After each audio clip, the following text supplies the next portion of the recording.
In a world that feels like it's constantly fast forward, it's easy to feel like we are just passengers in our own lives.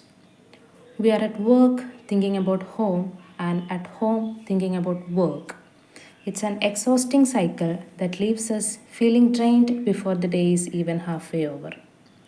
In this video, we'll explore the intersection of mind and everyday life.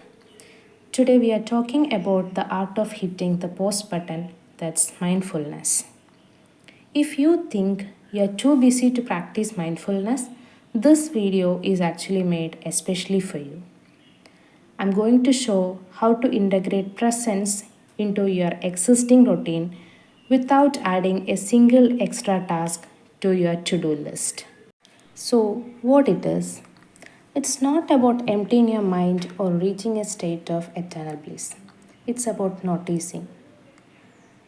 It's a simple practice of focusing fully on your here and now, what you're doing, feeling, and sensing, without judging yourself or worrying about the past or future. It means being present in the moment with a gentle, curious attitude rather than running on an autopilot. For example, you can feel the difference between eating the meal while scrolling through the phone and actually testing the spices, feeling the texture, and noticing when you're full.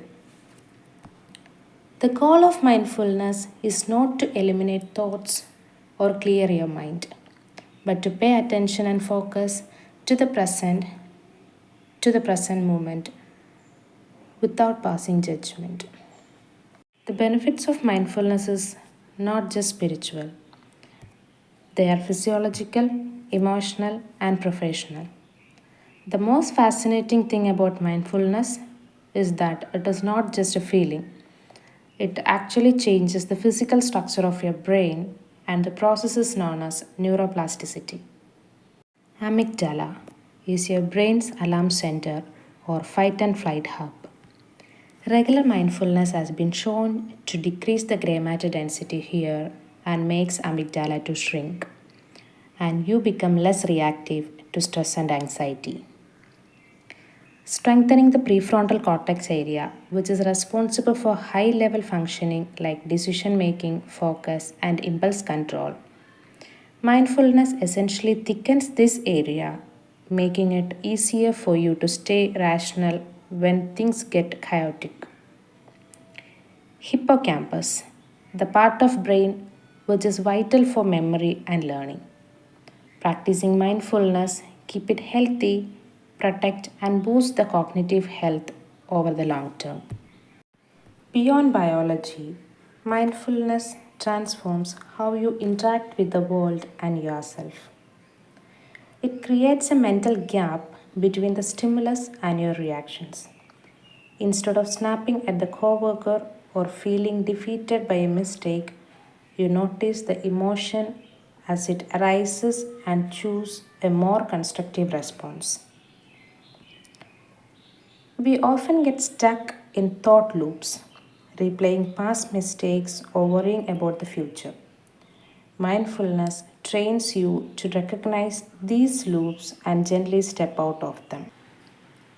By being more present with your own feelings, you naturally become more attuned to the feelings of others, which significantly improve your relationships and leadership skills. In a professional setting, mindfulness is a competitive advantage. Multitasking is a myth. It actually shows the brain to slow down. Mindfulness promotes single tasking, allowing you to dive deeper into your work and complete it faster with fewer errors, which makes you efficient in the work or in the task. By checking in with yourself throughout the day, you notice signs of exhaustion before they become a crisis. It's like a daily maintenance check for your mental engine, which prevent the burnout before it actually happens in the first stages itself. When you are not clouded by immediate stress or ego driven reactions, you can see the big picture more clearly, leading to better problem solving and long term planning. which makes the clarity in your decisions, which you are taking in your professional life. In fact, a lot of people thinks mindfulness means sitting cross-legged on a mountain. While that's great, mindfulness is actually a skill you can build in several ways. This is your dedicated training time. Even 5 minutes of a day makes a difference in the formal training system that is called breath meditation. Find a quiet and calm spot. You don't need a special cushion and all. A chair or the edge of your bed works perfectly. Sit upright but not stiff. You want to be alert yet relaxed. Close your eyes or pick a spot on the floor to rest your gaze. Bring your full attention to your breath. Don't try to control it, just observe it. Is it shallow? Is it deep? Where do you feel it most?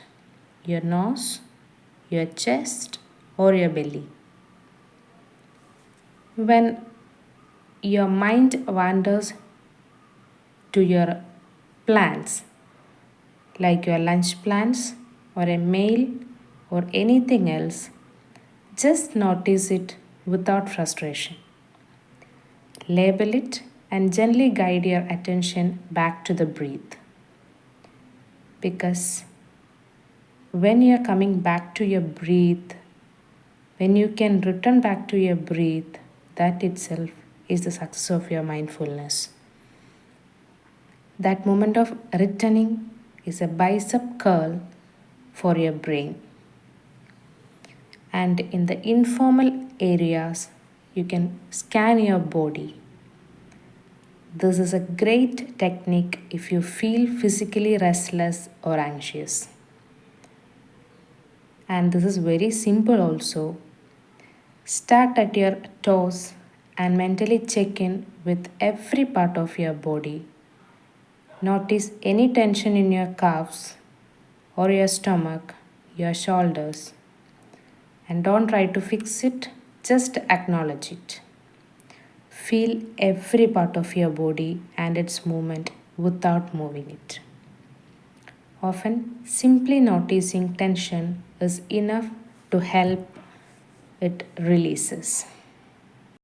You might be thinking that you don't have 20 minutes to sit. You don't have some time to spend for this. It's okay, you don't have to. You can weave mindfulness into the in between moments of your life. Just turn off the radio for 5 minutes or even your headphones for 5 minutes. Notice the weight of your hand on a steering wheel when you are driving or rhythm of your footsteps if you are walking. You can now also practice a sensory check, that is 5, 4, 3, 2, 1. If you're feeling overwhelmed at your desk, in between your work, when you're feeling stress, stop the work and name 5 things you see, 4 things you touch, 3 things you hear, 2 things you smell, and 1 thing which you can taste. That is the sensory check of 5, 4, 3, 2, 1. You can also use the time which takes a tea to brew or your computer to boot up as a dedicated breath break. During that time, you can use no phones, no checking mails, just waiting and breathing and also relax.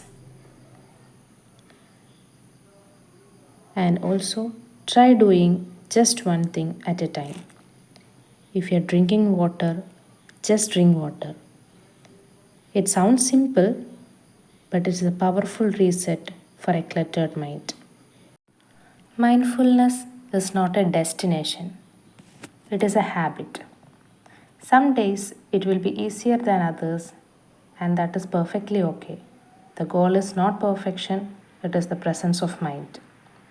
And just keep in the mind that regular short practices is more beneficial than long infrequent sessions. Just try these micro practices, anyone, at least anyone today, and let me know in the comment sections how it works for you. If you found this helpful for you, don't forget to like this video and subscribe the channel for more insights into the mind and lifestyle. Stay present and we'll see you in the next video.